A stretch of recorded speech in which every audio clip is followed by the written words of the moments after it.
As we spoke in the previous session, we ended with the importance of Akasha or sound. Sound being the most important thing. Now, I'll stand up. I feel more connected. Maybe after I'm 80, I'd like to sit down. Why is sound so important? You see, going back to this creation part of it, the first and the foremost element that need to be in place for all the other elements to fall is what? Space. You need first space, and then in that space you can contain things, right? It's like you need a home, and then you can put furniture in it. You can put a fish tank in it, you can bring water into it, you can light a candle inside, so you have fire element, all of that. But first you need space, a container to contain all of this. Space is that container, ether. That is a container in which all of this comes in. So if that space is what was necessary for this reality to manifest, and if all of these elements are within us, any reality that I want manifested in my life has to be first what I have to create space for it. And then I have to begin the manifestation of that in the space. And from space it will come down to Prithvi. That means it will actually manifest the way I can see it and feel it in my life. So if creation has happened like this, why can't I apply that in my own life, in my own body? Whether it is health that I want to manifest physically, whether I want something in my life, abundance in my life manifest, if I want a relationship in my life manifest, all of that, whatever I want to manifest in my life, which becomes Prithvi, that is finally something which I can experience and feel and know it is there. For that, I have to start from space. What is space in mind? We just talked about the anatomy. We talked about space as being sound, the element of sound, in Udana Vayu and throat. So the mouth becomes a very important part of where my realities, the source of all that I'm experiencing today has started and was manifested in my own space at some point. So what are the kinds of sounds that I am engaging in determines where I am today. If I'm not happy where I am today, whether it is health or materialistic positions or relationship or whatever it is, job, whatever it is, if I'm not happy today, it is like, how did this manifest in my life? If I'm happy today, how did this manifest in my life? Where did it begin? It began with the element of sound. In other words, it began in that space inside of you. It began as thoughts. Thoughts are sounds again. Words are sounds again, right? So what you think eventually manifests itself in reality. That is why yad bhavam tad bhavati.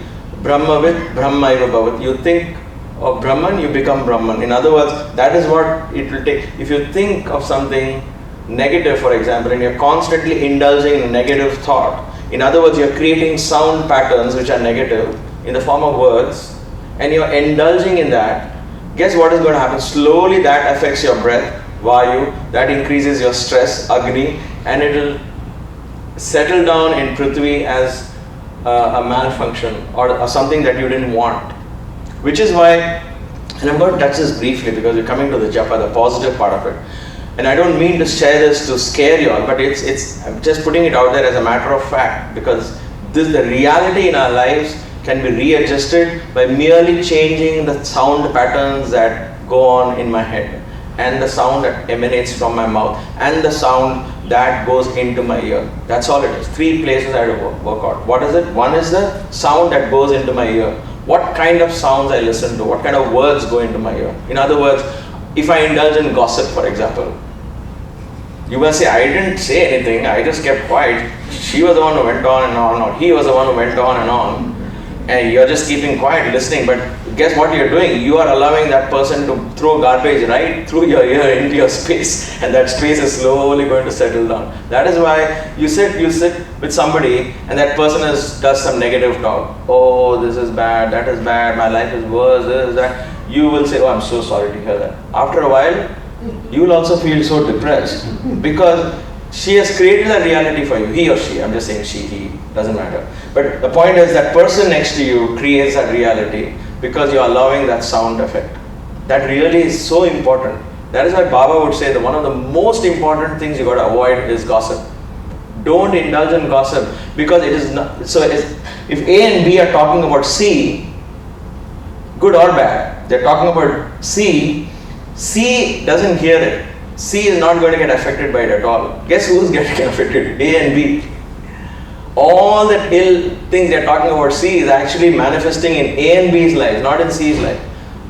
That is why I say, even if you're a raving politician and you hate something happening in politics, don't start talking more and more about it. Express that anger in your vote and say, this is what I can do at this point, and let go. Because if you sit with your friends and talk about how miserable this person is and how this and that person is not hearing it. All that misery you're creating is going to settle for you and that person. We are ruining our space in and around us and within us, and therefore all that manifests down in so what comes out of your mouth, what goes into your ear. So listening to some negative thing also affects, depressing thing also affects. You've seen that, right? You watch a sad movie, you come out sad. You cry so much that you run out of tissues and you come out sad, because you're constantly listening and seeing this. The same thing with mouth. What you speak really matters. For example, if somebody says, how's it going? Something going along. If you say that, your life will be just going along. Trust me, you're not trying to be humble. If you're thinking, oh, I'm just being humble, in case I say everything is going fine, then they might think I'm very rich. So I will just say. And that is what is going to manifest. Even if you're rich today, at some point you will become, something is going along. One day at a time. These are all fancy things. And suppose you say, oh, life is great, everything is perfectly exactly where it should be. Then perfectly things will begin to manifest and be exactly where it should be. And you will learn. And this is not just positive thinking slogan, it's a real thing that manifests, because in creation, everything started with space. That is why across religions you'll find, first there was word, the word was God, and we say Om, from Om comes everything. Sound is a very important factor from which everything manifests. So every single thing that you see, an object, was an idea in somebody's head. That idea was the sound. The sound was first created, and then vision comes. Name comes, and then the form comes. So the name is very important. The name creates the form, right? So when I say, please get me a chair, you will go looking for a chair. Why? Because you heard the word chair. Then it brings you an idea what the chair is. So name is the most important. Then comes form. So what you say manifests in your life. The karma theory is very unique here. Understand the karma theory, and I'm going to give it such a unique twist that you'll be surprised. Let me draw this analogy. A king performs a yajna or a ritualistic big ceremony, and he invites a lot of priests from all across the town, and he conducts it in his palace. And then during the course of that ceremony, there is a fire accident, and these priests who are invited fall prey to it, and there's a lot of fatalities, and these priests die. And so the king gets a very bad reputation that he called this and he couldn't handle it, to such an extent that as time went by and as the grapevine went from mouth to mouth and rumors spread, they said the king is a very evil guy. He calls all these Brahmin priests and he kills them in the name of doing a ceremony. So that somehow came onto this king. The king was very miserable. He was sad that this happened. He tried to rectify it. Many years later, a group of priests come to this kingdom, and they go to a flower lady who was outside the palace and said, we want to buy some flowers, we want to pay our homage to the king. So give us. And the flower lady is selling the flowers to them. And said, watch out, there is a danger, the king is very dangerous. They say, really? What happened? See, the king calls Brahmin priests and he burns them down. So be careful. This is what happened. He killed all these 100 Brahmin priests who came. So the Brahmins say thank her and go away. So the analogy of course stops here. And then the question that is asked is, who killed the Brahmin priests? Who kills the Brahmin priests? Who takes the karma of killing the Brahmin priests? And the answer, you may not be surprised, but the answer is a flower lady. She gets the karma of killing all the Brahmin priests. Why? Because the king did not do it. Brahmin priest actually died of accident. But the fact that this lady has cast a reality that the king killed it and the king did not do it, So she owns it. How it doesn't make sense, right? But guess what? You send a gift to somebody, that person is not at home, it comes back to you saying sender didn't sign it, it goes back to you. Because that person is not there to receive it, it comes back to you. That's exactly what happens in karma. You assign a blame to somebody, that person is not there to receive it, is not aware of that blame, it comes back to you. In other words, she took the blame of killing those 100 Brahmin priests. That is, the point here is, when you speak evil, it settles in your subconscious mind and unconscious mind, and you become that very thing that you're blaming somebody else for. For example, if I'm walking like this, and I'm thinking there is a thief here in this hall, so allow me to be a little dramatic, okay? So they are, oh gosh, she's a thief, this fellow is a thief, I wonder who's a thief here. I walk like this, you all will think, what is wrong with this guy, why is he so suspicious?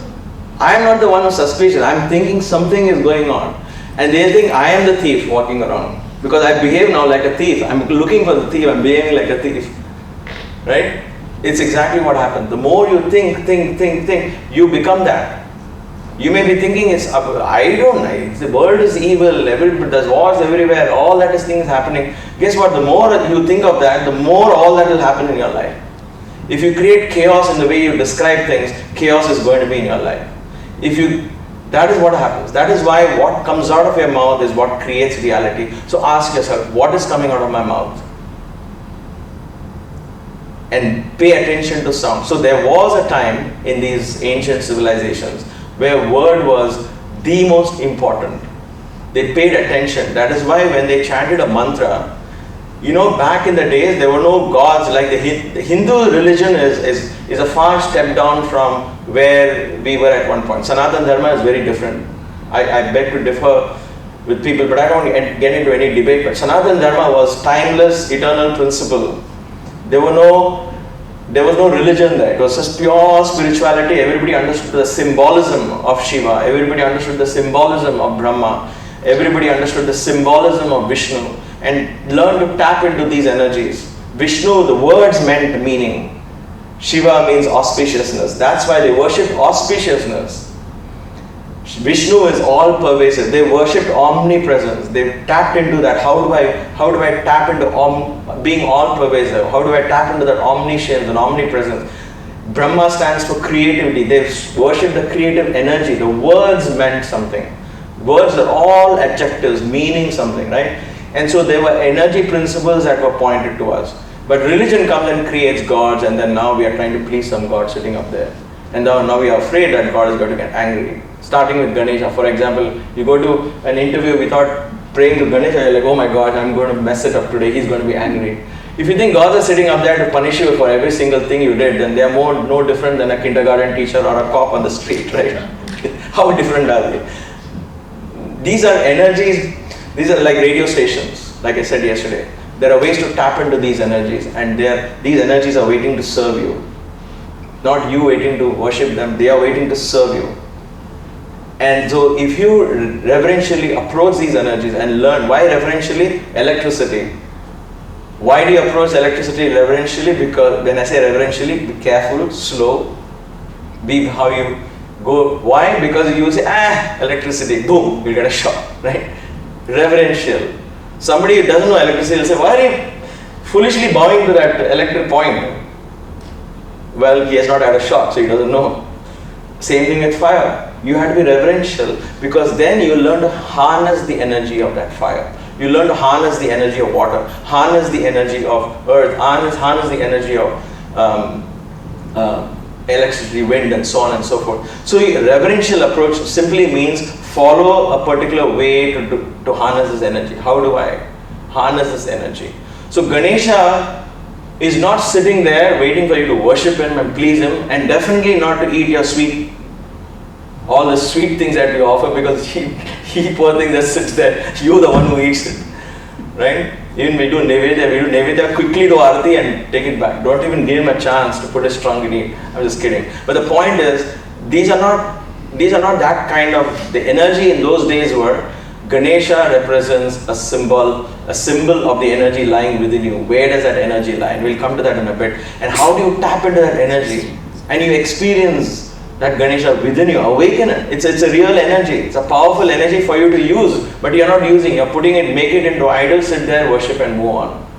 Thinking somehow I have to please it. Which is what I say we do to Baba also. He lived a life, showed us how to live a life, but we lock him up in a picture, put Aarti, put a garland, make Aarti and say, oh Sai Baba, wonderful, and walk back to our TV shows, back to our cricket matches, back to our life, with no transformation in our life. So what's the point in being a devotee of Sai Baba, devotee of Yogananda, devotee of all of this for 50 years, 60 years, patting yourself in the back? I did so many yoga workshops, great, but are you transformed? If not, what's the point?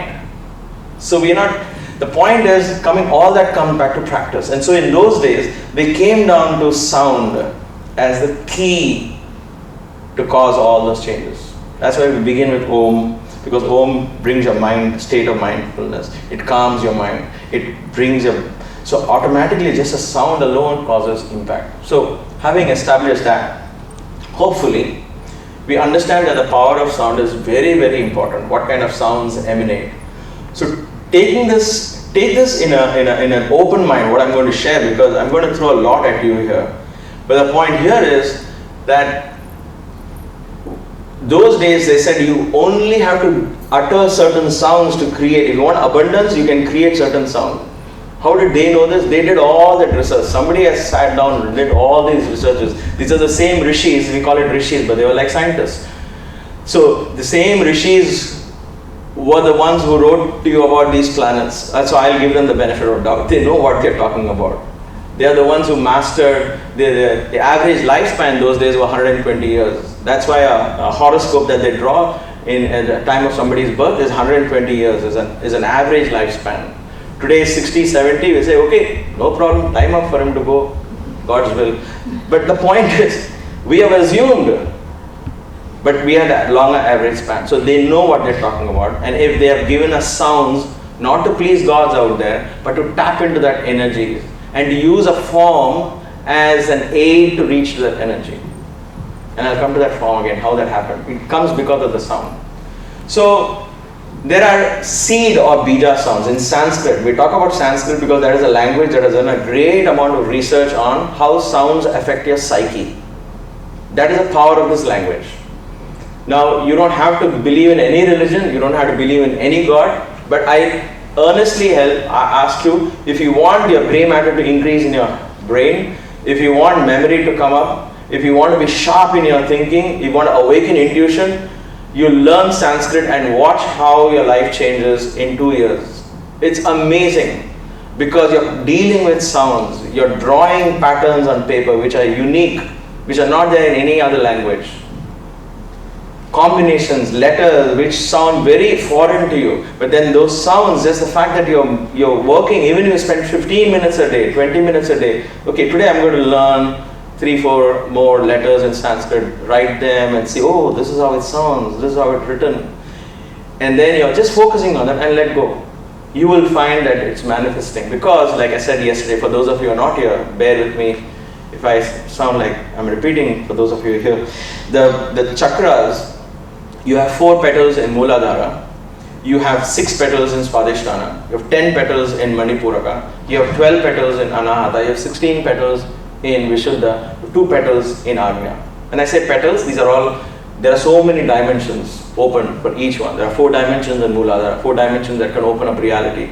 And there are 6 dimensions, 12 dimensions, 16 dimensions. This is amazing how many dimensions of reality and combinations of dimensions can manifest. It's like a kaleidoscope. Is that what they call, right? Again, what is that? Kaleidoscope. Okay. Kaleidoscope. Okay. You can make innumerable combinations and each one is beautiful. That is the kind of dimensions you can reach with Udana Vayu. But because the total of these petals are 50, the letters in Sanskrit are 50, and each petal is assigned to one particular letter in Sanskrit. So when you're learning Sanskrit, you're actually tapping into deep recesses of your own mind through the power of sound. This language was designed, the language evolved through very latent, intuitive, meditative efforts of rishis. They absorb these sounds from nature They knew which sound created what in the mind, and they created a language out of it. It has evolved over hundreds and thousands of years perhaps. I don't know, can't prove that to you. But that language is so powerful. And that is why we concentrate on that particular language. So I urge all children, youngsters, learn, take it as a challenge, and watch your ability to understand everything else improve exponentially. Simply because you're creating a lot more neural paths in the brain. Automatically memory power, all of that, comprehension skills, focus, concentration, all that comes up. It's amazing. So in this Sanskrit language, so when I'm talking a sound, I'm coming down to one particular language, and I'm hoping that I explain why I chose Sanskrit language. It being one of the oldest, or perhaps the oldest language, it has all the other language, sounds of all the other languages are in the 50 letters of Sanskrit. So any other language is only repeating the same sound. If you look at it from the vibrations of the sounds and the frequency of the sounds, there's nothing unique outside the 50 letters of Sanskrit. Okay? So when you talk of bija sounds, you have these 6, these are called vowels, right? We know them generally.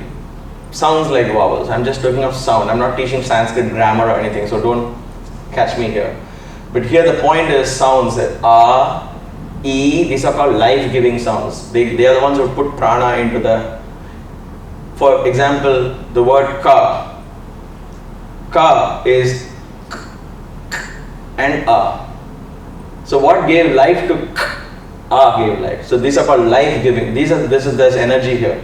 So these are the ones that give life to sound. Otherwise, in a pure consonant form, you can't make anything.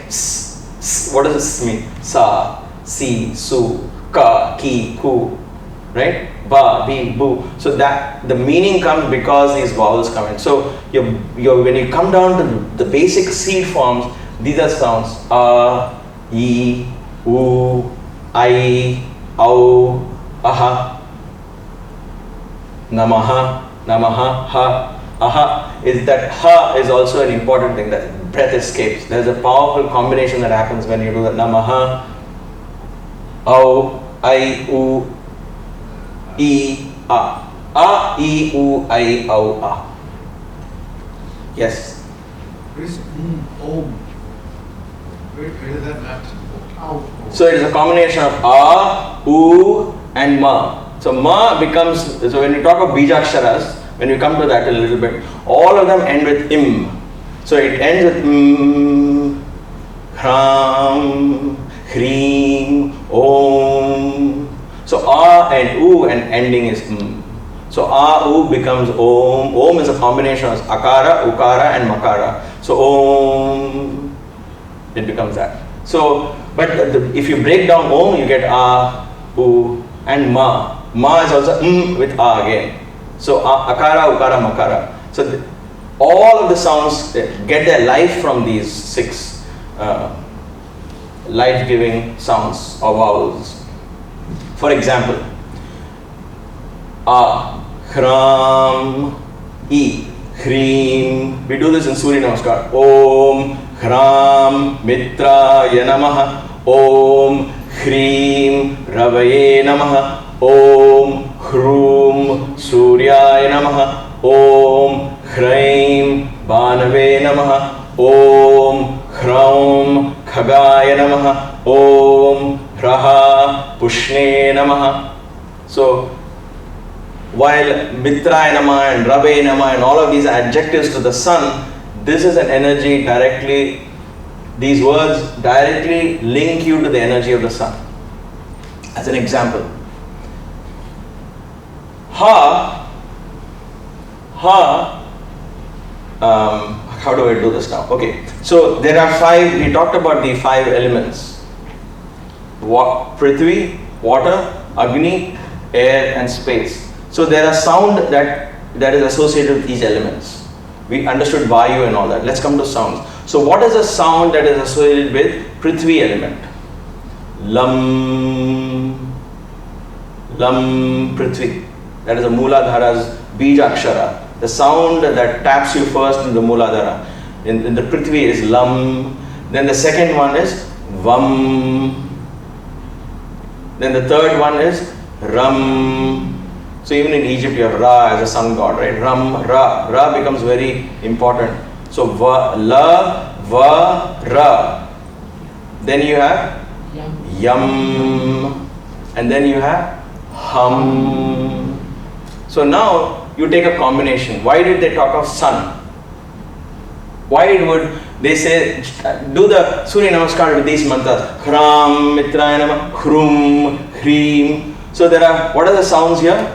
There is one is starting with H. So what is that? Ha. Ha is that, right? And where was Ha? Here. Akasha element. And then comes R. R.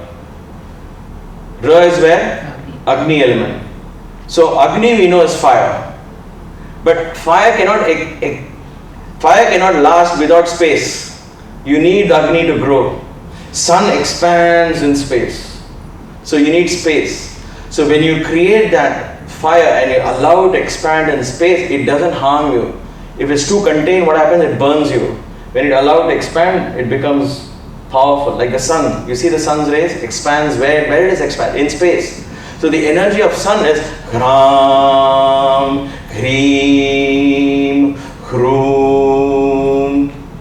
The beauty is, you will say, but how do I remember now? Hra is sun and Hreem.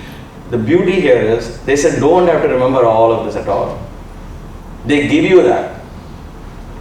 You know, when you go to this app and you're not figuring out what program makes this, when I click this, how does this open and how does that, you don't, they say click it and work it and you're using it now, right? It makes you more more productive because you're not now caught up in how it is made, but you're just using it. They've given this for you to use. They said forget all that. Even if you don't know it's linked to the sun, if you give it to somebody to chant these mantras who are lacking self-confidence, who is shy of social interactions, who doesn't know how to speak in public, who's not out, look at the sun, is outgoing, right? He is the leader of the pack. He just says, I am rising in the morning. He comes gently and he fools you. Oh, beautiful sunrise, and boom, he's so hot that you shy away from him. He's powerful. So that energy is linked in the sound itself. In the sound it is there. You don't need to know it's linked to the sun. If you just say Hram, Hreem, Hroom, Hreim, Hraum, Raha, Hram. So that automatically brings these qualities of the sun will be yours. That is what they are teaching. Don't worry about understanding it. The word itself generates that energy into you, and deep in your subconscious mind, because you're linked to sounds and the sounds are linked to the elements, there's some changes automatically happening. You don't have to be conscious about it. You don't have to know that language. Just focus on the sounds. Make sense? Because Ha is linked to space. Ra is linked, even the word R, you need something to strike, to create that vibration. R creates heat. So it's like that. There's a lot of, so they have done this research for you. Somebody has done that research for you and given it to you in a platter and said, just chant it and try it out. And you try it. So in the morning when you do Om, Hram, Mitra, Yanamaha, sun salutations, you are focusing on the sun and you're using these bijaksharas to communicate, and the sun's energy along with Surya Namaskar making you flexible and all that. More importantly, that prana from the sun is entering you directly. The life force, the life energy of the sun is entering into you. Without sun, this dimension won't exist, right? This dimension that we call the universe, that we are aware of through our senses, will not exist without the sun. So how do I bring in health into my system? Just these mantras will help you. And along with this, if you do Surya Namaskar, the physical part of it, it's good. It's a good exercise, that part. But most importantly, when you do Hram, Hreem, and you think of the sun, if you can do it looking at the sun, nothing like it. But even if the sun is not there, even if you're stuck in the basement in winter, if you think of the sun, that is enough. At that point, you're tuning in during the sunrise, you're tuning into that energy, and the life force of the energy enters you. How do you know this? Try it out. Try it out when you feel weak and tired and you feel lethargic. And why do I get tired at the end of the day? My body aches, and I try Surya Namaskar mantras. Even if you just sit every morning and chant it, think of the sun and chant it, and the amount of life energy and prana that enters your system is amazing. So sound has that kind of energy. So if I want to create health in my life, if I want to bring in a positive change in my personality, if I want to be leader in my society, then sun is what I want to meditate upon. And like the sun who controls everything in this universe and everything revolves around the sun, you'll make everyone revolve around you. Mantras alone gives you that power. Can you combine the first one with the second alternate one, like Kram, same instead of Mitra, can you combine it with Surya and Nama? Yeah, the Surya and Nama, you can just say, okay, if I've understood you correctly, I can do Om Hram Surya Namaha, Om Hrim Surya Namaha, Om Hrum Surya Namaha. It's very powerful. Because the power lies in these words, this chant. The rest of it is only adjective.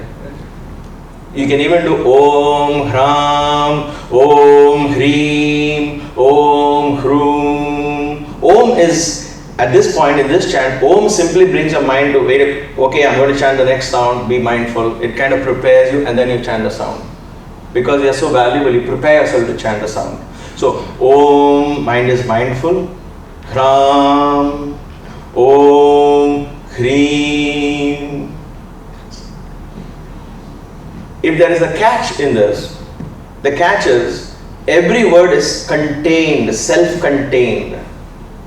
So because I have a list to fill, if I go Om, Ram, Om, Hrim, Om, Hrum, Om, I'm not finding time to meditate on that sound. Absorb that quality of the sound. Om, Ram, Om, Hrim. You can do this slowly 3 times or you can do faster 27 times. Till that sound gets, that is why they put numbers of repetition. This is chant 108 times, chant 1008 times. The point is constantly repeating over a period of time you will get it. How about you do it slowly? It's very powerful. How about you do this mentally? Even more powerful. So when this becomes silent, it becomes even more powerful. So first I say loudly, then I say it softly, then I murmur it with my lips, and then I listen to say it mentally, and then I listen to it. Nama Smarana. Nama Smarana. Smarana means contemplating on the name, not chanting. Chanting of the name becomes Nama Sankirtana, which is what we're going to do a little later. That is singing, saying it. Nama Smarana is I'm bringing back to my memory. So in my head I'm chanting it. It becomes even more powerful. So I combine that with my breath. It becomes even more powerful. Because I'm creating those realities. So how powerful can you make a chant? There are so many levels. But you can't jump straight into that. Because why? Because if I say I'm going to combine with my breath right away, why do I waste time? You're not wasting time, but because you're not prepared for this, you can't sustain this for long. You'll get bored in like 2 minutes and then you'll never come back to this practice. So you first start chanting, let that name go on and on and on and on and on and on and on. Then when you're driving, automatically it'll come. And then you bring it into. So these are sounds, pure sounds. There is no rule how to chant it. So you can sing it if you want to. Om Hram, Om Hrim, Om Hrum, Om Hraim, Om Hram, Om Hraha. I can do that. As long as I get time to meditate. Now if you become too adventurous and go Ram, Hrim, Hrum, Hraim, Hrom, I don't think it's going to be effective. I've not tried it, I can't say that. So you can bring a drum beat, a rock and roll, do rap and all that stuff. It might sound interesting, you might be creative with music, but as far as how effective it is, I don't know. But the point is, as different from a Vedic mantra where they have said those kind of mantra, there's a school of thought that guides you how to chant that. There are certain ups and downs for that. The Bija Aksharas, where only sounds will manifest most powerful things. They say you can sing it, you can chant it, you can listen to it as long as you're meditating that sound. Let that sound fill your consciousness. Let Hram fill every cell in your body. You can take, for example, yesterday was summer solstice, so we're entering a new Dakshinayana. Each month you can take one Bijakshara, but a whole month just focus only on Hram. And then come to the next month, only on Hrim. Just every time you just think of Hram, actually, what does that mean? How do I say that? How do I think it? Just meditate on that.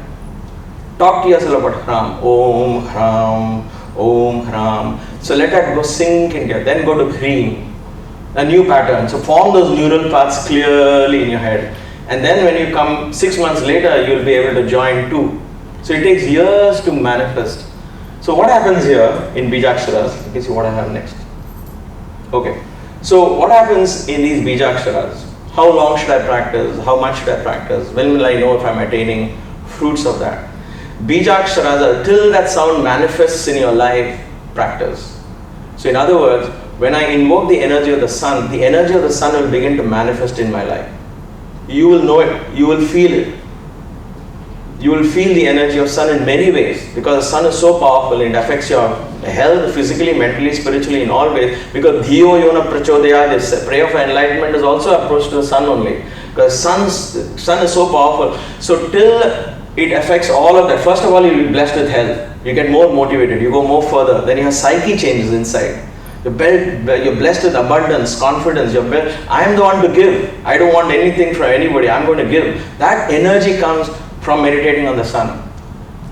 And then the spirituality, the enlightenment, knowledge comes in. The knowing comes in. There will be no dark corners in your mind. It will be filled with sunlight. There will be no spaces where you're afraid of. Fear, for example, can be completely got ridden off by sun energy. Everything positive and wonderful can happen with sun energy. Why so many sounds then? Why can't we just stick to Ram? That is the beauty is there is sunrise where the sun is red hibiscus color, Japa, Kusuma, Sankasham, beautiful sun. And then he grows up, he becomes gold. Then he comes up, he becomes orange, or maybe orange and then gold and then yellow and then bright white. And then the evening sun is different. These are all different energies of the sun. Our mood changes, don't you see? And the midday is different from how it was early morning. All of these 6 take care of all of these energies of the sun. And with each deity there are so many energies. Each cosmic principle is not just one static principle. There's different energies. When you invoke Ganesha, there is Ganesha energy there. Then there is a Vinayaka energy there. Vinayaka energy is one, only his job as Vinayaka is to just remove obstacles for you. As Ganesha, he becomes Siddhi Ganesha, who will help you manifest things. Then there is Mahagadapati, who is the supreme principle of Ganesha. Each deity, each energy has got different flavors. Now you don't want only one, you want all of them, right? So not just Hram won't help, only Hrim won't help. Chant all of this, all flavors of the sun will come. It's an all-rounded thing. So you'll have the soft, gentle energy of the sun, you'll have the powerful midday energy of the sun, you'll have the evening setting sun, all of them. They all provide sustenance to creation. You'll be the one to provide sustenance. It's amazing how, and then when you go, people want to be near you. Why? Because everybody wants the sun. The plants grow towards the sun. The trees grow towards the sun. That is the amazing thing on this. I'm talking about this one energy called sun, okay, from the universe. If that's what you need, then this is one of the most powerful Bijakshara mantras. You try it for 6 months and you'll see a difference in your life. I challenge you. Should I say that? Challenge you? It sounds too violent. Sorry. I don't know, I just felt comfortable after saying that. Try it. I earnestly ask you to try this. Because with that reverence, when you try it, you begin to understand the sun. The sun doesn't hurt you anymore. I believe in my heart, if people in South India, for example, now they're so starved of rain because the sun is beating down, if they chant this, as communities chant this, they will be able to help control this energy of the sun and bring in rain. It's possible because the same heat will create water. From fire only came water, from water only came earth. So that heat will create water. But we have not understood that. And we are thinking, oh, these are some religious crazy beliefs. And yet I create sounds which I manifest in my life. Some of that is true.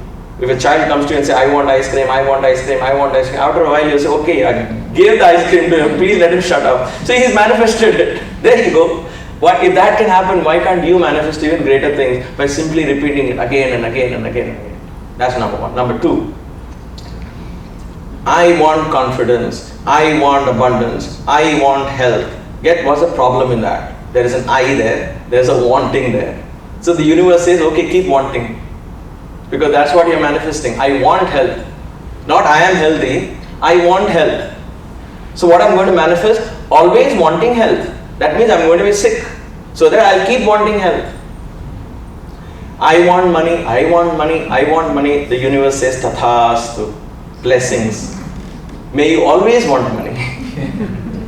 Because you're constantly saying, I want money, I want money. You'll be kept wanting money. Because that's what you're manifesting. If you start saying, I am rich, I am abundant, I am blessed, even though it may not be real at that point, believe in it. And then the universe says, tathastu. May you be rich, may you be blessed. And that's what happens. That is why in our world peace prayer, we don't say, please give peace to the world. We are creating the blessing. Samasta loka sukhino bhavantu. Where is the I? Where is the wanting? There's nothing there. That's why these powerful prayers are there. Dhiyo yonah prachodaya. Gayatri also, there is no please give me enlightenment. I am struggling in the darkness. There's no drama there. It's purely meditation, meditation, meditation and enlightenment. You're just expressing and manifestation of enlightenment. That's why it's considered one of the most powerful chants. Anyway, so Hram, Hrim, Hrum, Hraim, Hrom, Ha. In these chants, there is no I, there is no want. You don't even know what each of this means. That's the best part, and it's good. So it stops you thinking. You don't want to think, you want to experience. Remember, there are two different things. When you come to the yoga mat, you stop thinking and open your mind to experience. That is why you cause an Om sound before starting the practice. Oh, what does that mean? Why am I making this weird sound? That's the whole point. That is the whole point. We don't want you to think. Open your mind to experience. Experience has no language. So when you say Hram, Hrim, Hroom, listen to the sound. Focus on the sound. Forget the meaning and all that. You don't need to know the meaning. That's the beauty of this. That is why they needed a guru to initiate and teach you, because then they will explain this and help you understand the value of these. And they'll give you the right sounds that will help you manifest. Just like you go to a doctor, he gives you the right medicine. Same thing. So this is an example. So there are examples like these of some of the powerful bija sound. Om. Om is a combination of the first letter, the U right in the middle, and is always, it's called a bindu, a dot that adds power to all of this. All these sounds take you to a bindu. What is bindu? Let me see if I have, we have Om here. Quickly, I think I did this last time when I was here. What is the meaning of Om? This represents your awakened state of awareness, like you are there. Hopefully you are all awake. So we are here, this part where the senses are alive. This is when I am fast asleep, exactly opposite to being awake. In middle there is a dream state, right? These three we are aware of, correct? So we are either fully awake or fast asleep or somewhere in the middle. So that's why between these two there is a tail that escapes. A consciousness escapes once in a while and experiences a dimension here called dream. So you are awakened state, Jagrat Avastha, Sushupti, fast asleep, or Swapna Avastha. So we are here. Three of us are here. Most of us are in these three states. Okay. Now comes this. This is the fourth state.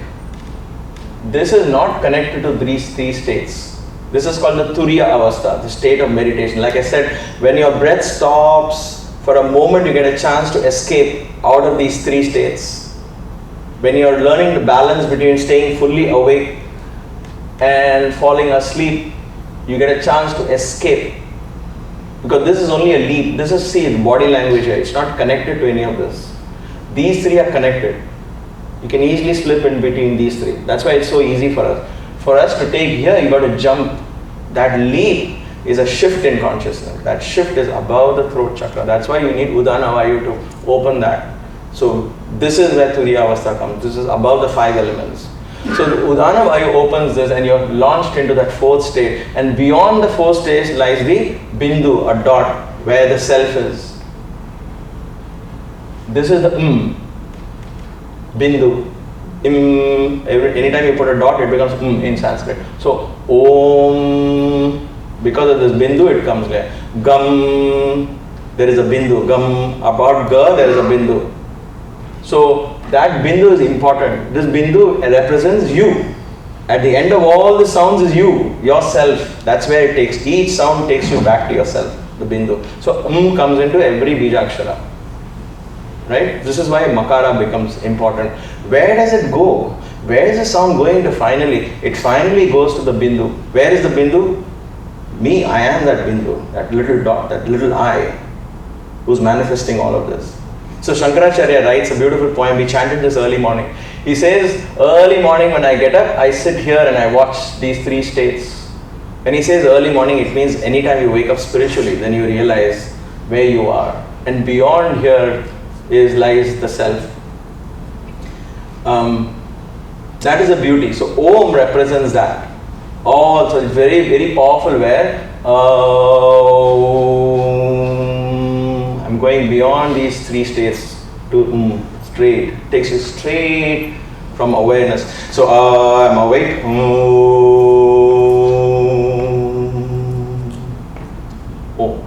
So I create, every time I chant Om, mentally learn to draw it. Understand what you're drawing when you're chanting Om. What do you visualize when you chant Om? Focus on this. This symbol is created as a manifestation of the sun. When was this created? How was this created? Here is what I asked this question. And one teacher beautifully explained. He says, do you think painters got together and decided how to paint a nice Om? It was presented when they focused on the sound, a figure appeared to them. This was a manifestation of the very first time Om presented itself in this form. So the voice manifests a form. The name will manifest a form. So that is also given to us. They didn't say we all chanted, we know what the form is, secret, don't do that. To a large extent, these are secretive because of this only, because you have to understand and learn and then you experience it. But now we are given the name and the form. So when you do this, you begin to visualize Om. Just draw Om. It may sound dry and meaningless, but do it, keep doing it. You'll experience that state of consciousness. You'll get more vivid dreams, for example. You'll get guided in your dreams, because beyond the dream state, you'll start experiencing this. Your shavasana will improve a lot when you lie down and do yoga nidra. The quality of that meditation. This is purely a spiritual mantra, because this is a very powerful mantra that takes your consciousness very high. So this is a very powerful bijakshara sound. Here again, there is no I, there is no wanting. These are just sounds that help manifest the ultimate cosmic reality. Now comes things which manifest beautiful. Shreem is abundance. What does abundance mean to you? You decide. I'm not going to define it for you. Some people might think abundance means a Tesla. Somebody thinks abundance is a BMW. Abundance is a big home with 10 bedrooms. Somebody thinks abundance is a huge acreage. Somebody thinks abundance is being CEO of a company. What does it mean to you? You decide. And when you chant Shreem, that what you think will manifest. Shreem is abundance. But if you keep, I don't want to think anything, I just want to manifest abundance. I don't know, whatever it is, whatever abundance. Abundance in my breath, abundance in my thoughts, abundance in love, abundance in everything. Chant Shreem. There's no I, there's no want, only abundance. You're focusing only on abundance. Shreem, Shreem, Shreem. Very powerful. Only Shreem. Pure abundance will be blessed in every part of your life. Cream, we already saw that. This is power, this is an energy. Kleem, Kleem is a power, it's called Kama Bija. Kama means desire. And Kleem is that one that will help you manifest that desire. So any desire you want manifested in your life, purely manifestation. All of this also manifests eventually, but this is, the God has double energy. It's a very powerful Bijakshara. So Kleem is Kama Bijam, it will help you manifest right away. So Kleem is a very powerful Bijakshara. Then you have Aim. Aim is, it's called the Saraswati Bija. Aim is for knowledge, for learning, for intuition, for understanding, for comprehension, expanding my comprehension, for enlightenment. It's called the Saraswati Bija. So you have Lakshmi Bija, you have Shakti Bija, you have Kama Bija, you have Saraswati Bija, and of course Om is primordial. So you have all these Bijakshara sounds given to you. And how did they say this was Lakshmi? Because when they chanted Shreem, that figurine of Lakshmi manifested. These are deities which the sounds created and manifested to those rishis who first discovered these sounds. They brought this out and That is how it's been passed on for eons, right? Nobody decided to draw Lakshmi or paint Lakshmi 100 years ago, 200 years ago, or even 2000 years ago. You have statues in India in temples which are 10,000 years ago. Who got that idea? That was a manifestation in a Rishi's consciousness when he was chanting this. So, chant Shreem till you manifest Lakshmi. That energy will talk to you. She will come in your dreams. She will guide you. It's amazing how these deities will manifest. That's why I said you can tap into cosmos and invoke that energy for you in your life. They are waiting to serve you. They are waiting to serve you. We have turned it the other way around. We are trying to please them. They're like, Arey Baba, we don't want pleasing. We want to give. Why do you want to please Lakshmi? With what? With some few flowers? She is abundance, right? What are you going to break a couple of coconuts to her? She is waiting to pour you with abundance. That means there is an energy of abundance principle within us that I can tap into. Then I won't have to seek anything ever. But can I tap into that? With the only catch here is hard work. You have to tap, and it's not easy. So tap into it. When I say it's not easy, it's because we've got so many other things going on. We got our favorite TV shows, we got our favorite people to meet. Oh my God, weekends are gone now. All my socialization is gone. So all the things that we're caught up in, we have to focus. If I want this, it's not easy to tap into this cosmic energy. That is the beauty of these and the power of these mantras. So even if you take a few minutes every day, when you chant some of these mantras, they are very powerful. This Sauhu is a very, very powerful Bijakshara. It doesn't have at the end of it.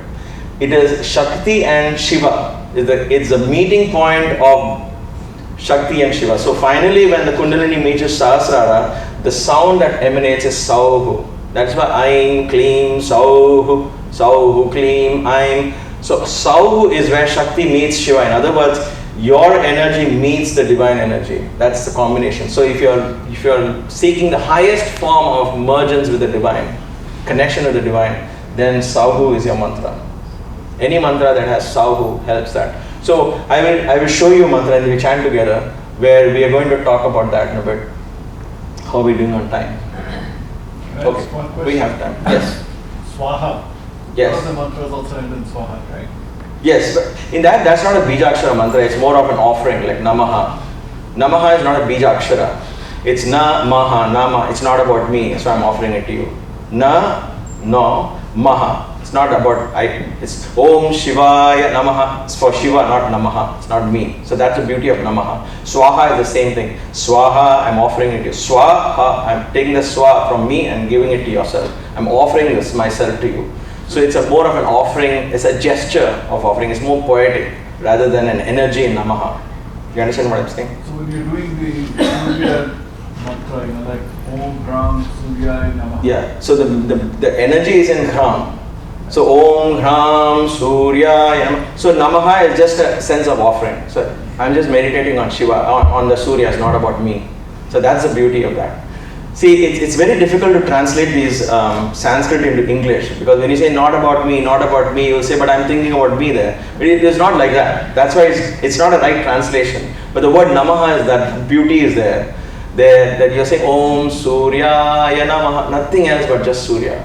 Om Suryaya Namaha, Om Hrim Suryaya Namaha, Om Hrim Marichaya Namaha, and so on. The Namaha is that. It brings a sense of reverence, a sense of offering, a sense of letting go. Because in all of these chants there's a letting go. You're just chanting it in the cosmos, tuning in, that's all, no expectations. Because there's no I, there's no want. You're just tuning into Shreem. For example, for abundance. Shreem, Shreem, and just enjoy the joy of tuning into that word, allowing the word to manifest, contemplating on the word, and let go. Let go. Let the universe manifest it. Don't say, I've been chanting Shreems 3 months, nothing has happened, my bank account is the same. With that expectation means, because you're expecting that expectation will become real. So let go of the expectation. It's a very tricky thing. Let go. That's why they said, don't ask. Just invoke that energy. Don't ask. Invoke that energy, and the energy knows what to do. Don't tell it to fill your bank account. The energy will not only fill your bank account, it will fill everything. You see, the beauty lies in a story of Krishna and Sudama. Sudama was a poor man. Krishna was a mighty king. They were childhood friends. So Sudama is not able to pay his bills. He's struggling to eat food. His wife is saying, well, you had a good friend. Go to him. He will go and ask him. He'll give you. He's a mighty king. Why can't you do this? And Sudama says, no, but he's my friend. I can't go and ask him. I can't exploit my friendship for, say, give me my food or pay my bills or build me a house. I can't do that. But she nags him, go. He says, okay, I'll go. He goes with a laundry list that his wife has given him, right? So he goes I'm saying Shiva, he goes to Krishna, and then he meets Krishna, and then he's forgotten, that laundry list has gone into his pocket. He's sitting and they're chanting, chatting about the childhood friendship, and he's like, oh my gosh, he has a great time. Talking, he's forgotten. And apparently his wife made a little dish, so Krishna says, oh, give me my favorite dish, and he eats it, and so he has offered Krishna his only food, given it to him. They're chatting, the joy of friendship is filled Sudama. He comes back home, and on his way home he realizes, oh my God, that list is still with me. I didn't even have a chance, I forgot, I didn't know how to do it. Because that Krishna was so magnanimous, he just felt stupid to ask him, this mighty king, how can I go and ask him this small thing? He's forgotten to ask. The eye is gone, the want is gone, everything is forgotten. Krishna only remained. He comes back, he finds a palace. What is the lesson? Meditate on the energy. That's all. Don't take your laundry list. That's why we make a mistake. We sit in front of Ganesha and remove my obstacles, cure this person, take care of this one, this. So the problem is all of that begins to manifest because in front of a cosmic energy you're listing all your problems and those problems become more crystallized in your life. Go to the energy and forget your problems. Merge into that energy. Baba would say, come, he would say, take the picture to God. Don't bring God into the picture. In other words, look at that picture and take your mind to God. Don't drag him down into this picture. Some of these TV serials, you'll see these Puranic stories, Mahadeva and all, they are well done. But the point is, they give you all human qualities. Parvati cries, oh God, you are leaving me and going away. And all, I mean, why are you taking your qualities and giving it to these gods? The point is, don't you have to forget, they are way above, those are energies, pure energies. They don't have your human qualities. They don't work from your point of view. Okay? So something we need to think of. So it's very important that when you meditate on these energies, just meditate and let go. Don't ask for curing, don't ask at all. Know that these energies are completely, these are cosmic energies. They run the universe. They know they have the intelligence to work things out. We don't need to ask. So, Mooladhara chakra, the base chakra, if you want to focus Mooladhara chakra, and I'm rushing through this, but given the time and constraint of this, we'll have to just give you an idea how these work. Mooladhara holds all the memories of all lifetimes deep into your unconscious, subconscious mind. So if I want to break through those deeply held memories, if I have Prithvi element in my Mooladhara, my Mooladhara is imbalanced, then if I have weight gained here, if I have sicknesses of this part, I need the Ganesha energy to open that Mooladhara. Why I need Ganesha energy? Because that is so strong, it has to break through. You need a power of an elephant. So when I think, what happens to the mind? When you think of something, the mind becomes that thing. Mind has no shape, right? You put, like water, you put water into a jug, what is the shape of water? Nobody knows what is the shape of the water. It has no shape, right? Same thing with the mind, it has no shape. When I think of Ganesha, the mind has become Ganesha already. So the more I think of him, the more he's become Ganesha. In other words, that elephantine energy, that powerful energy like an elephant, but who's wise, who's timid, who's calm, who's radiant, who's happy. All those qualities of an elephant comes on. And that opens the Mooladhara, shakes those deeply held unconscious fears and phobias and releases. That's why the first thing you pray is open up the Mooladhara. So there are many mantras for each of these energies. I'm taking the simplest one. One is Om Gam Ganapataye Namaha. Om Gam. This is the Bijakshara of Ganesha. Gam.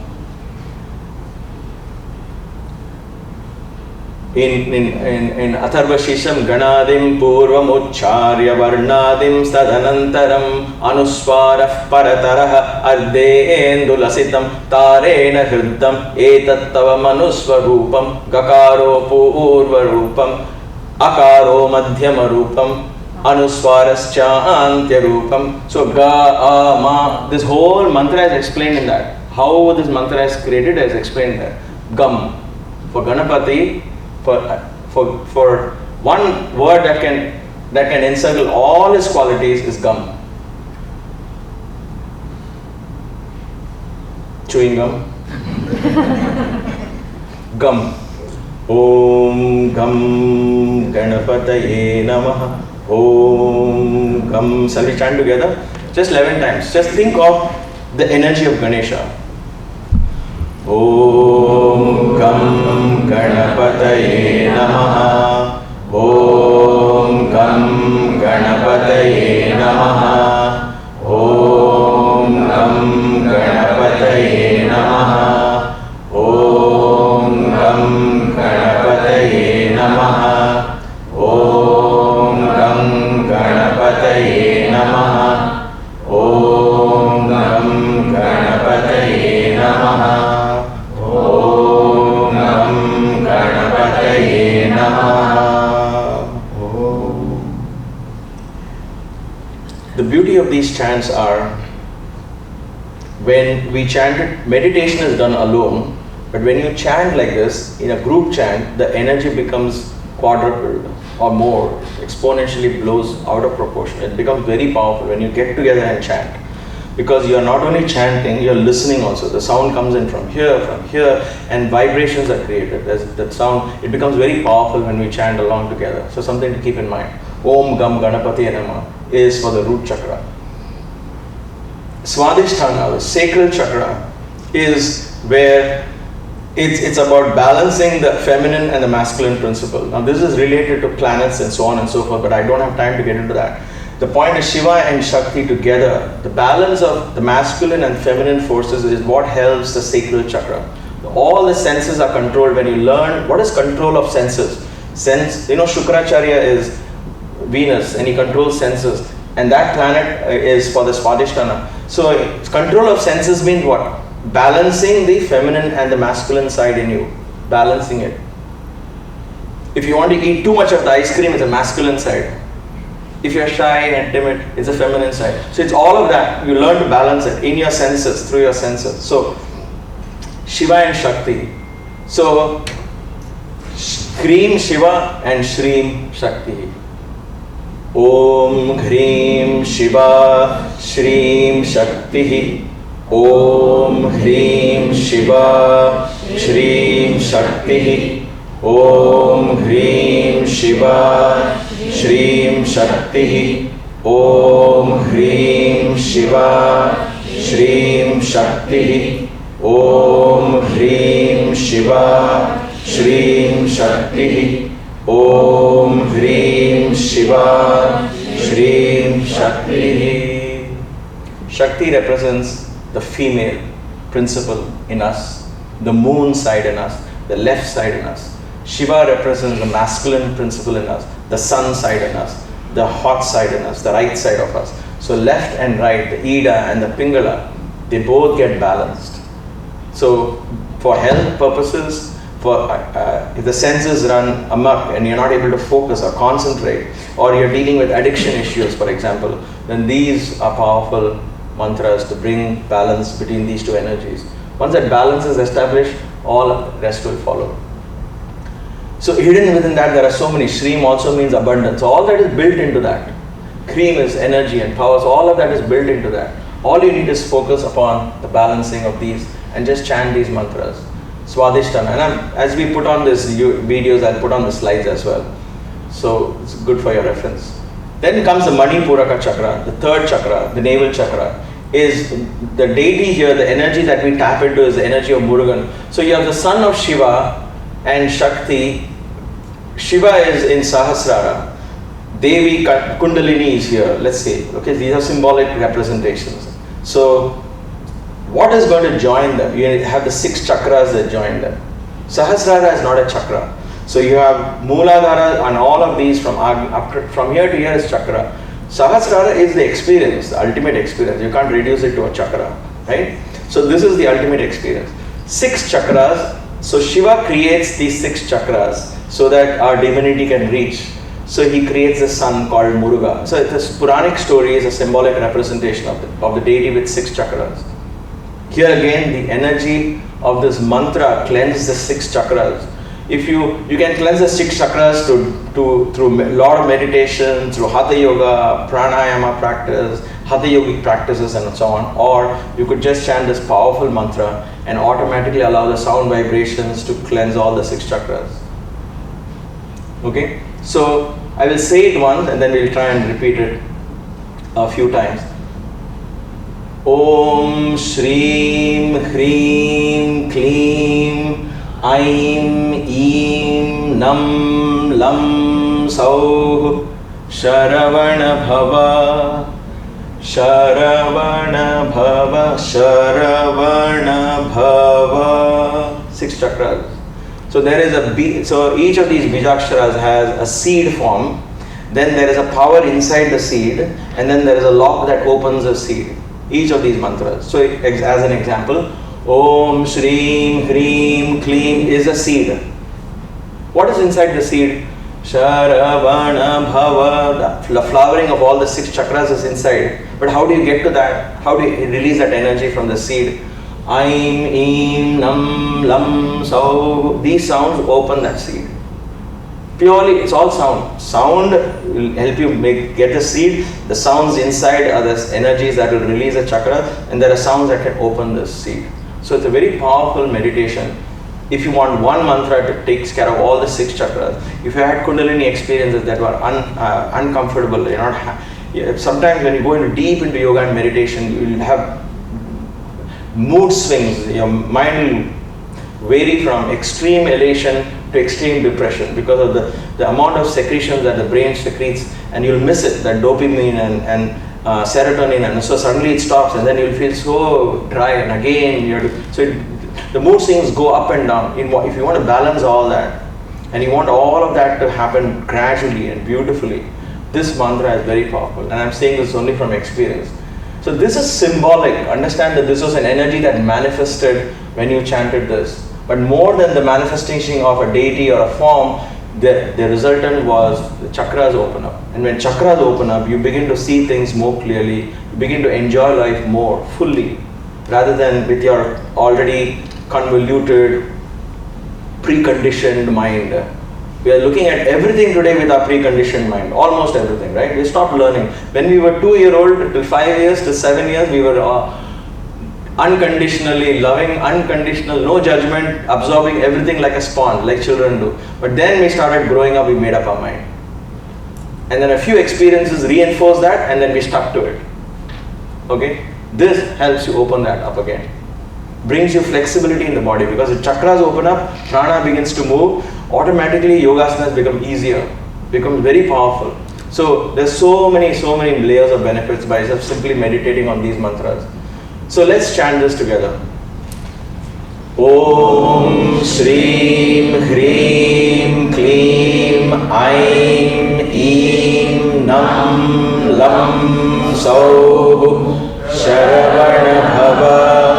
Om Shreem Hreem Kleem Aim Eem Nam Lam Sauh Sharavana Bhava.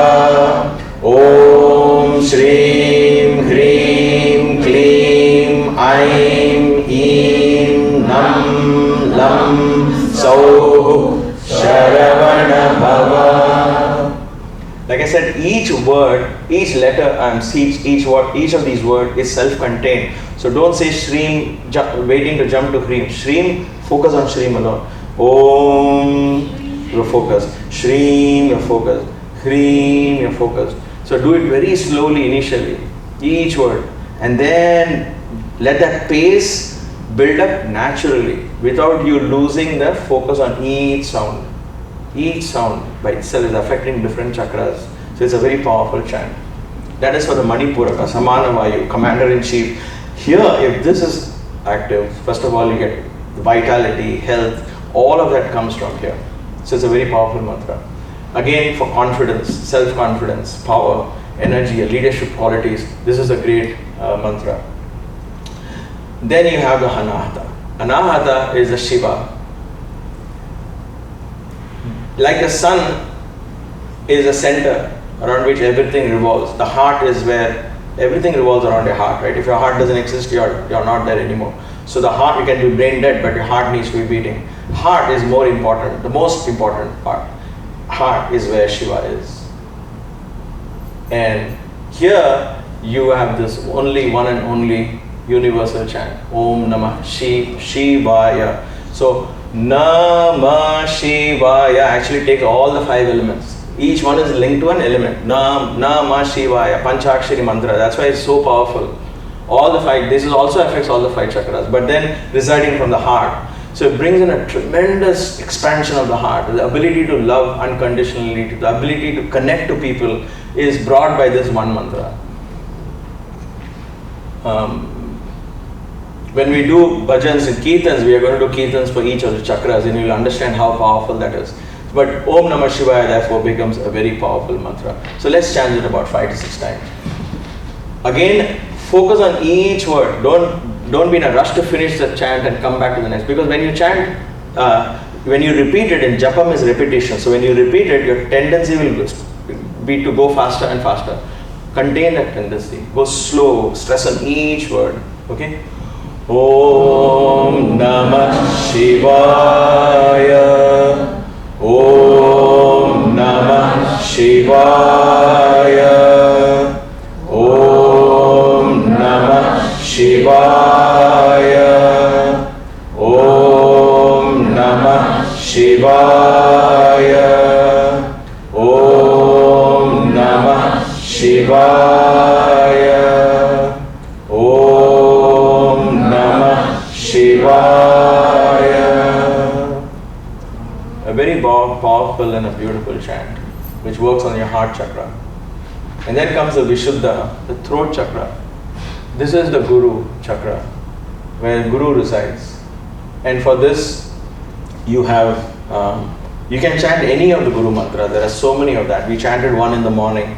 But there is, because if Shiva is something that you can tune into, because Shiva represents the ultimate consciousness, then you can consider the ultimate consciousness itself as your Guru and yield and call out to that. So it goes Om Gram Greem Graum Saha Shiva Sadguruve Namaha. So the energy in this is in Gram Greem Groom Graum Graim Graum Graha. The mantra, so when we say Saha, we say and sounds like that. So this is right now as it exists. You can do Om Gram Greem Graum Saha, understanding that all the other bijaksharas are also included in this. This is a kind of a shortcut. I'm not a big fan of this, but then I'm just showing you, because we're learning so many mantras at such a short time. But this is also acceptable. It's an accepted practice. I am not a fan of it, but it's an accepted practice. Where when we say Gram, Greem, Gram, you take the most 3 important ones, and the others you say they also are into this. So let's try and chant this a few times. Focusing on the throat. Observe the way the sound forms when you do Gra, Gri and Gru, because G, you're using the guttural sound. So you're actually activating the throat here. Om Gram Greem Graum Saha Shiva Sadguruve Namaha. Om Gram Greem Graum Saha Shiva Sadguruve Namaha. Om Gram Greem Graum Saha Shiva Sadguruve Namaha. Very nice. Then comes Agnya. Now for enlightened lifestyle, like I said in the morning, for those of you who are here, we have Shiva. The consciousness of Shiva is pure consciousness. It is not going to teach you how to live life and how to pay your bills. Shiva doesn't know all that. So if you look at the story of Shiva, he is just sitting in Kailasa meditating. He doesn't know anything. Because he's so absorbed in that consciousness that he doesn't know how to. So when you meditate on Shiva, you're taking your mind away from the world. But then you have to pay your bills, you have to be a father or a mother. How do you do that? So for that, you have to look at that cosmic energies that manifested itself as sons of God, as gods, as avatars, as incarnations of supreme beings that came and taught you how to live this life with that consciousness. with the Shiva in your heart, how can you live? For that you invoke the energy of Narayana. So that was another, and then again, all of these have so many, these energies have so many rishis have done so many ways of tapping into this Narayana energy. But I'm giving you an idea and a sample. So Om Namo Narayana is a very, very, very powerful, like Om Namah Shivaya. Thousands and thousands and thousands of years, millions of people have chanted this. But when you invoke this with Lakshmi in his heart, you're getting Shreem, Hreem, all of that energy because he comes in. So he teaches you how to live an enlightened lifestyle. How to be the person you want to be, the perfect role model for your children or for whatever it is. How to do that. Because if you see, he's not like Shiva. Shiva wears tiger skin and Rudraksha and he puts vibhuti. He has no idea, he's never been to a beauty parlor, so he has no idea what to do. Vishnu is exactly the opposite. He's like, I am going to be decked up, I don't care, I am going to look good. So he's got all these jewelry and this and that. The idea being, he knows how to live. And he's got Lakshmi in the heart. Oh, you come in my heart, dear, you stay here. Provide me whatever you want. That's like everything, our dream life is him. So how do you understand what is dream life? Not as opposed to spiritual values, but with all those spiritual values, how can I still live that dream life? This is the mantra that brings you. And it opens the third eye. In other words, you begin to understand how to take that and apply it in your life. You begin to see things which others don't see, which you might have not seen. Enlightenment comes from here. Enlightenment, Mercury, the planet Mercury is here. It enlightens you, brings you that. Om Namo Narayana. So let's chant that for a few times. Thinking of the divine energy located in the third eye. Om Namo Narayana. Om Namo Narayana. Om Namo Narayana. Om Namo Narayana. Om Namo Narayana. Om Namo Narayana.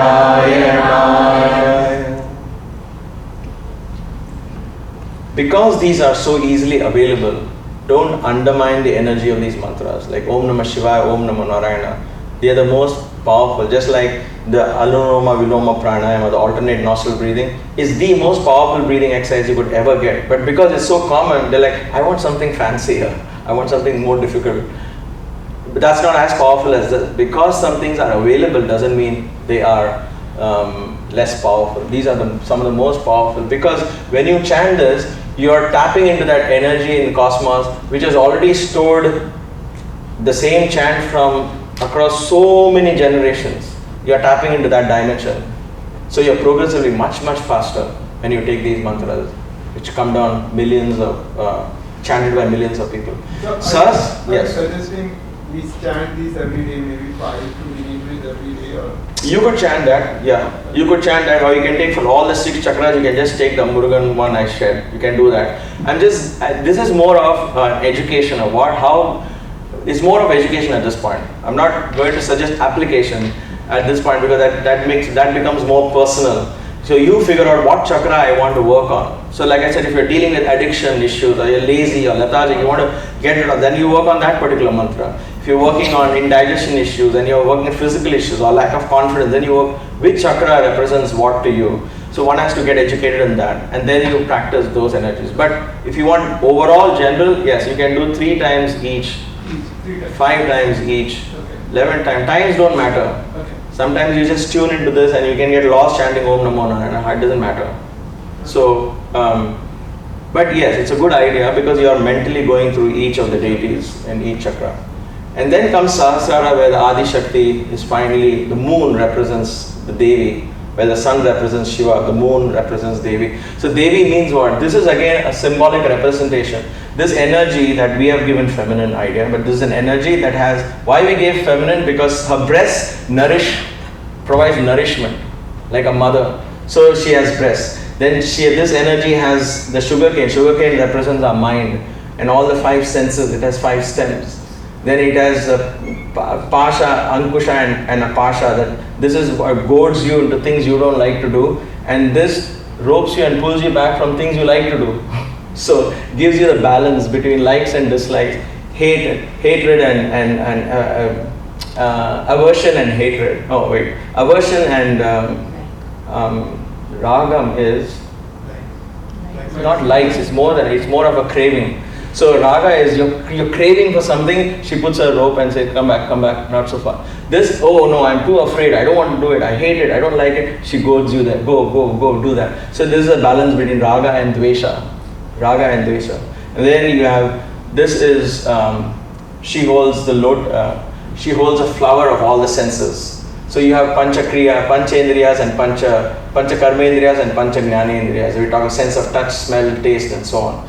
And then her foot is on, not in this diagram, but originally explained, her foot is on a pot of rubies. She places her foot. That means all the riches in the world are at her feet. So the idea is when the Sahasrara opens up, you get everything that you ever dreamed of. All of that you work from the lower chakras are presented to you. The Adi Shakti, the powerful energy of the universe comes. And there you only are soaked in enlightenment. You're soaked in enlightenment. Om Bhur Bhuvassuvaha Tat Savitur Varenyam Bhargo Devasya Dhimahi Dhiyo Yona Prachodayat. So that is the beauty of the Gayatri. Gayatri is ultimately focusing on the Sahasrara, allowing the enlightenment to see. For some of you, you may have heard many of these mantras for the first time and it might be too much of a tongue twister.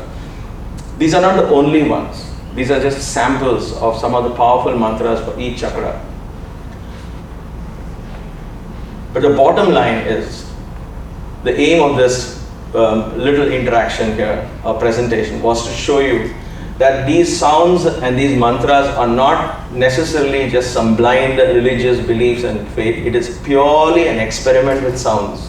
And through sounds you can actually cause things to manifest. The best and the greatest of things in your life to manifest, being health, be it abundance, be it power, be it leadership, be it confidence, whatever you want, there are sounds that can tune in and bring it to you.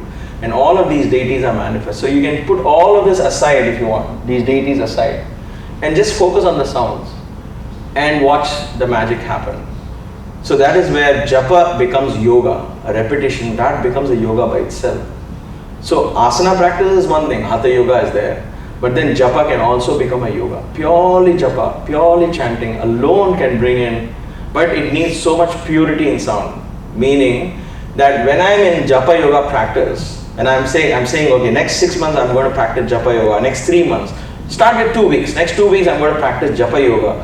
Meaning, every sound that comes out of my mouth, I have to be mindful. Every sound that goes into my ear, I have to be mindful. Every sound that manifests in my head as thought, I have to be mindful and curtail it right there if I don't like the sound that is manifesting. Then and then only these mantras will begin to manifest.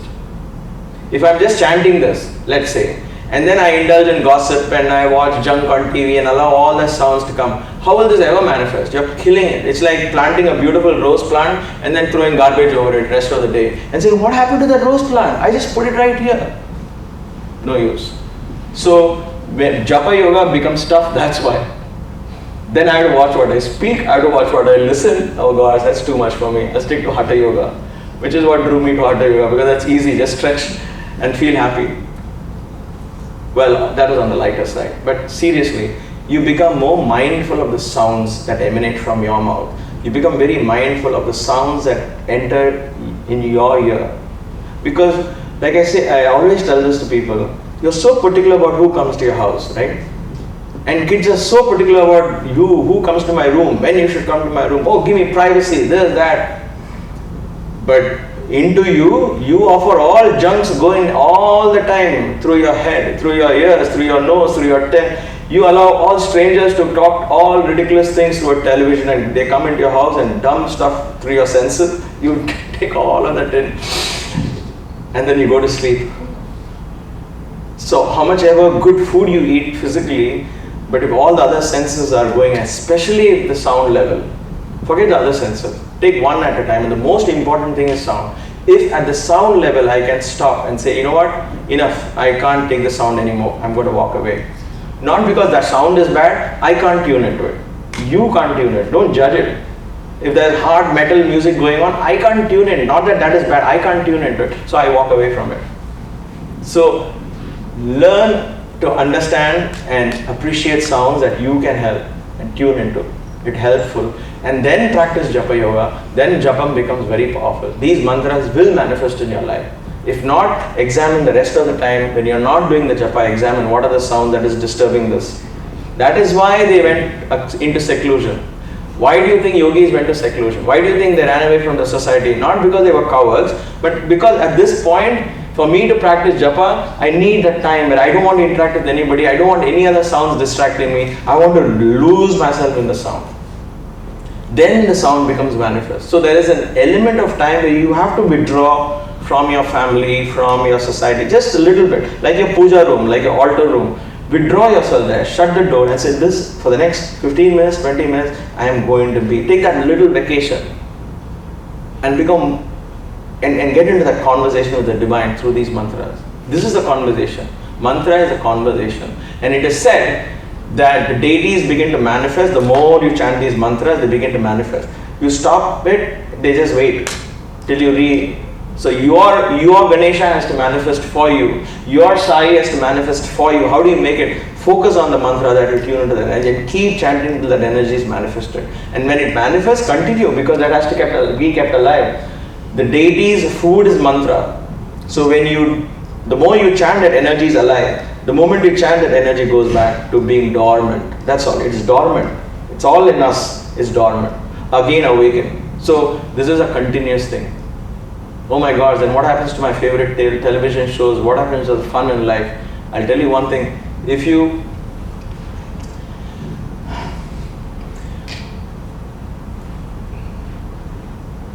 get one glimpse, you won't need anything else. One glimpse of any of these energies.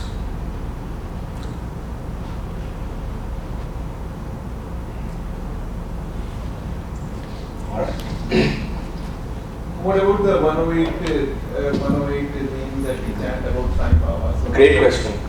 So somebody asked Sai Baba this question. Why, Swami, you said that one word is enough, one mantra is enough, then why am I chanting 108 times and 1008 times, and why make it so complicated? He said, if I put a little, an object there and give you a little stone and say, hit that object, one stone is enough to drop that object, right?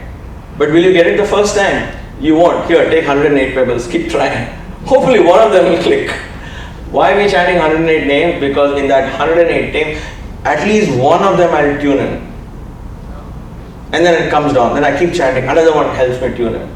Because our Prithvi element and water element is so powerful that our consciousness is always dragged into the earth. The moment it begins to rise, that's why we get amazing experiences and feel wonderful, and then it all goes back. So many people come and say, we had such a lovely time at your retreat, but now I'm back to square one. It's not their fault. It is how our lifestyle choices are like that. So then you go back. Then again you try. That's why satsang is important. When we form a group, Mahesh does yoga here every Saturday. If you feel lazy, just drive down here, join the group. You will feel a motivation when you have others doing it. Together in a group, when everybody thinks alike, then there is motivation.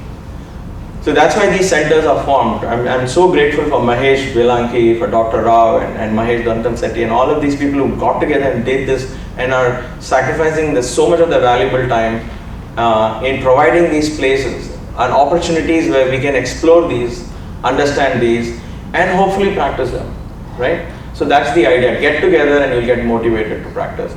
But the reason why we do all of this is so that one of them click, one of those names click. Any other questions?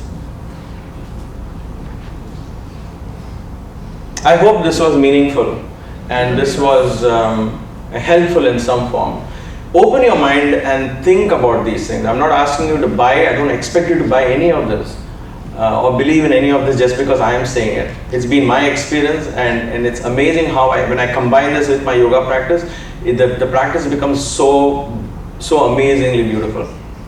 So, but you practice it, you try it out and understand once we put this up on YouTube, go through that and there's so many things we might have missed. Listen to it again and get pointers from that. And if necessary, if you want to explore these more, I can always come back. I'm only 7 hours drive from here. The point is, the more we get together and the more we explore this, the more we experiment with this, the more we open up into dimensions of reality that we have closed our mind to. And there are so many dimensions, there are so many beautiful places within us that we can explore. And that's the point of yoga.